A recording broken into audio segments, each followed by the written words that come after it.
Hello friend, कैसे हैं आप सब। आज मैं आप सबके लिए लाई हूँ गोभी के पराठे। ये पराठे न फटेंगे, न चिपचिपे होंगे, ना ही कभी पानी छोड़ेंगे। एकदम खस्ता फूले फूले भरे गोभी के पराठे। गोभी का पराठा ऐसे बनाएंगे ना तो बाकी सभी तरीके भूल जाएंगे। बहुत ही अच्छे गोभी के पराठे बनते हैं। आप एक बार मेरी इस रेसिपी को पूरा देखिए। वीडियो पसंद आए तो please like share and subscribe ज़रूर करिएगा। तो इस गोभी के पराठे को मैंने बहुत ही आसान तरीके से आप लोगों के साथ शेयर किया है। आप इस तरीके से बनाएंगे ना गोभी के पराठे तो बहुत ही खस्ता बनेंगे और ना ही कहीं बाहर से फटेंगे।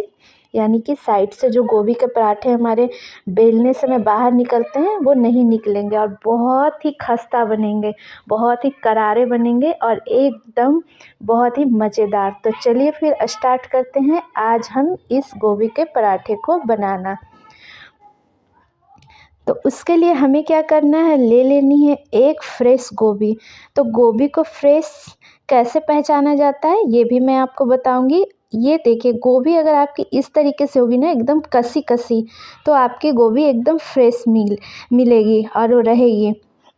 और इसी तरीके से आपको गोभी लेनी है, यानी कि एकदम जो कसी वाली गोभी आएगी वही आपको लेना है।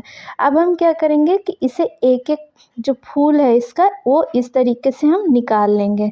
तो चलिए अब इसी तरीके से सारे गोभी के फूल को हम निकालेंगे और उसे चेक भी कर लेंगे कि कहीं उसमें कीड़े वगैरह तो नहीं हैं। तो चलिए अब हम सारे फूल को इसी तरीके से निकाल करके ले लेते हैं।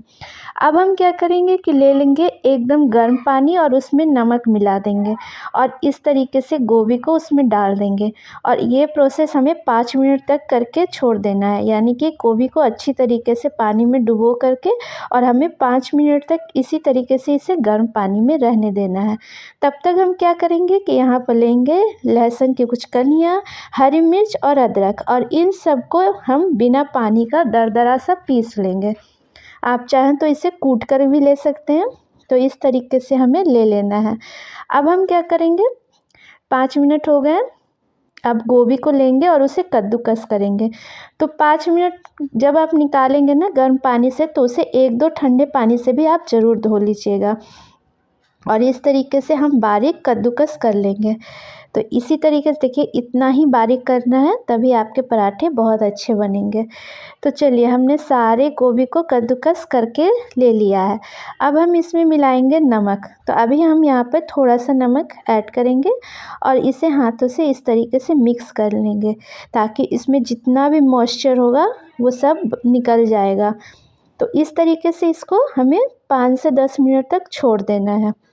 तब तक हम क्या करते हैं कि आटा लगा लेते हैं। तो जैसे आप नॉर्मल पराठे का आटा लगाते हैं बस उसी तरीके से आपको लगाना है। इसमें कोई ख़ास ट्रिक नहीं होती है।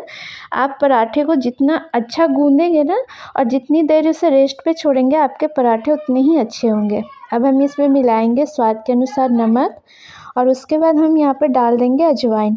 अजवाइन से इसका फ्लेवर पराठों का बहुत अच्छा आता है और ये पाचन में भी बहुत अच्छा होता है। तो अजवाइन ज़रूर ऐड करिएगा। और इसी तरीके से अब हम क्या करेंगे कि इसमें डाल देंगे 2 से 4 चम्मच। यहाँ पर अगर आपको खस्ता चाहिए पराठे तो आप यहाँ पर 4 चम्मच छोटे चम्मच से ऑयल डालिएगा, नहीं तो नॉर्मल चाहिए तो 2 चम्मच ऑयल डालिएगा। अब इन सबको क्या करना है कि हमें मिक्स कर लेना है। तो इन सबको अच्छे से मिक्स करिएगा ताकि आटों में जो है नमक और ये जो हमारा ऑयल है वो अच्छी तरीके से मिक्स हो जाए। तो पहले ऐसे ही हम इसे हाथों की मदद से इसे मिक्स कर लेंगे। तो चलिए इसी तरीके से मिक्स कर लेना है। अब हम इसमें थोड़ा थोड़ा पानी ऐड करते जाएंगे और इसका अच्छा सा इस तरीके का डो लगाने के।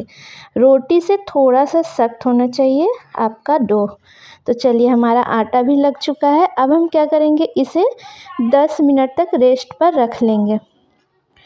तो ये आटा हम 10 मिनट के लिए छोड़ देंगे। अब हम क्या करेंगे कि हमने जो फूल गोभी को नमक डाल करके रेस्ट पे छोड़ा था उसमें से अब पानी भी उसमें से छोड़ चुका है। तो हम उसे क्या करते हैं, जितना भी पानी गोभी के अंदर होगा उन सबको हम निचोड़ लेंगे। तो मैंने यहाँ पर एक कपड़े में इन सबको इस तरीके से कॉटन के कपड़े में, साफ़ कपड़े में डाल दिया है और इसे निचोड़ लूँगी। निचोड़ने इस तरीके से अगर आप करेंगे ना तो आराम से आपका ज़्यादा मेहनत भी नहीं होगा और आराम से सारे पानी निकल जाएंगे इसमें से। तो चलिए अब यहाँ पर मैंने जितने भी पानी थे सब निकाल दिए हैं। आप चाहे तो इसका सूप वगैरह बनाने में यूज कर सकते हैं। तो इसको अब हमने निकाल दिया है। अब मैं क्या करूँगी कि ये जो है गोभी, इसको एकदम इसमें पानी नहीं है, एकदम ड्राई हो चुका है। तो इसी तरीके से हमको चाहिए गोभी के पराठे भरने के लिए।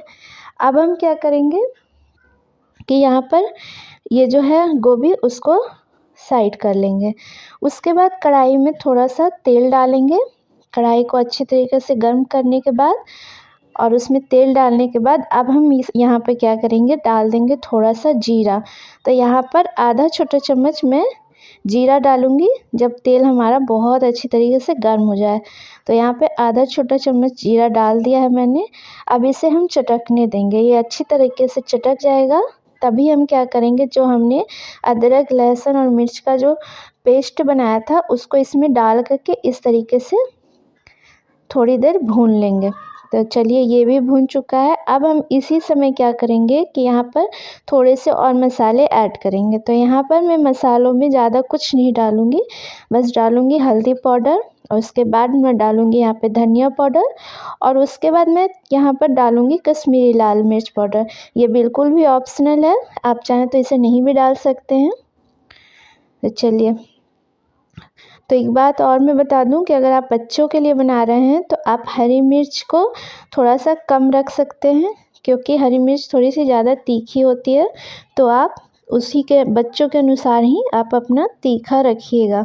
तो अब हमने जितने भी कद्दूकस करके रखे थे ना गोभी को, उन सबको इसी में डाल करके मसालों में डाल करके हम भून लेंगे। इसी तरीके से भूनते हुए हम कंटिन्यू भूनेंगे और इसको बस मुश्किल से हमें 2 मिनट तक और भूनना है। तो ये बिल्कुल भी भून चुका है और इसका जो मॉइस्चर जितना भी गोभी के अंदर था वो भी चला गया है। और एक बात और ध्यान रखिएगा कि यहाँ पर गोभी आपका ज़्यादा पकना नहीं चाहिए, अगर पक जाएगा तब भी आपके पराठे चिपचिपे हो जाएंगे।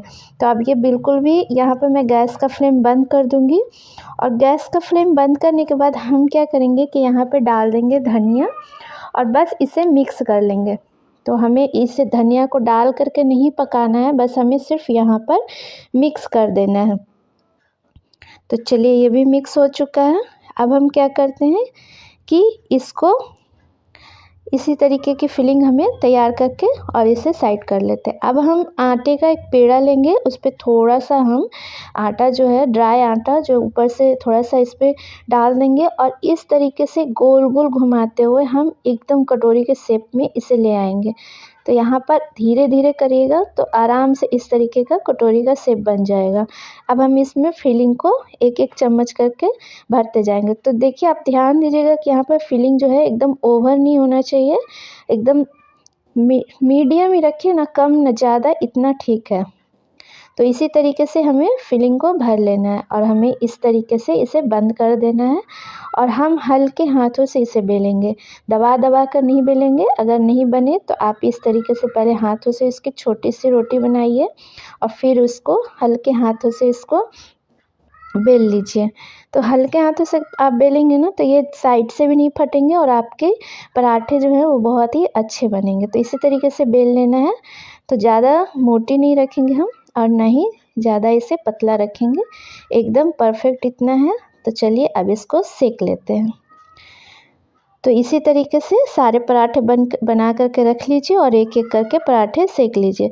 तो मैंने यहाँ पर तवे को अच्छी तरीके से गर्म कर लिया था और यहाँ पर मैं कास्ट का तवा यूज कर रही हूँ। आप इसी तवे पे बनाइए, आपके पराठे बहुत अच्छे बनेंगे। कोई भी पराठा हो कास्ट के तवे पे बहुत ही अच्छे बनते हैं। तो आप इसी तरीके से बना करके पराठों को तैयार कर सकते हैं। तो एक साइड से कम हमें पकाना है पराठे को और दूसरे साइड से हमें ज़्यादा पकाना है।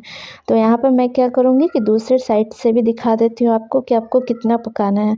एक साइड से एकदम आपको थोड़ा सा पकाना है, दूसरे साइड जब इस तरीके से हो जाएगा ना तब हम क्या करेंगे, अलटते पलटते हुए इसे अच्छी तरीके से सेक लेंगे। तो मैं इसे इस तरीके से सेकती हूँ। मैं ज़्यादा हाई फ्लेम पे पराठों को नहीं सेकती, इससे वो खस्ता नहीं बनते। अगर आप इसे पहले लो फ्लेम पे फिर मीडियम फ्लेम पे सेकेंगे ना तो वो बहुत ही खस्ता बनेंगे और एकदम करारे करारे आपके पराठे निकलेंगे। तो इसी तरीके से अब मैं रिफाइंड डाल करके इसमें और इसको सेक लूँगी। आप चाहे तो इसमें सरसों के तेल में भी बना सकते हैं या फिर चाहे तो आप घी या बटर में भी बना सकते हैं। तो इस तरीके से हमें पराठों को अच्छी तरीके से सेक लेना है जब तक कि इसका कलर जो है एकदम सुनहरा ना आ जाए। और मीडियम आंच पे आप सेकेंगे ना तो पराठे आपके बहुत ही करारे बनेंगे। तो मैं तो ऐसे ही सेकती हूँ और इसी तरीके से मैं आप लोगों के साथ इस रेसिपी को शेयर भी कर रही हूँ। जैसे मैं नॉर्मली घर में पराठे बनाती हूँ बिल्कुल मैंने उसी तरीके से आप लोगों के साथ इस पराठे की रेसिपी को शेयर किया है। तो चलिए हमारा एक पराठा तैयार हो चुका है। अब इसी तरीके से हम अपने सारे पराठों को तैयार कर लेंगे। तो ये देखिए हमारे पराठे बन चुके हैं, बिल्कुल भी रेडी हो चुके हैं। मैं इसे अचार और दही के साथ सर्व करना ज़्यादा पसंद करती हूँ। तो आप जैसे पराठे वगैरह खाते हैं उस तरीके से खा सकते हैं। तो अब हमारे पराठे बिल्कुल भी तैयार हो चुके हैं। तो चलिए अब हम अपनी वीडियो को यहीं पर एंड करते हैं। आपको कैसी लगी मेरी ये रेसिपी ज़रूर बताइएगा। और मैं आपको एक पराठा काट करके भी दिखा देती हूँ कि कैसे बने हैं ये, अंदर से इसकी फीलिंग कैसी है। ये देखिए एकदम पराठे कितनी गर्म, कितनी खस्ता, और देखने में ही लग रहा है कि कितने खस्ता है।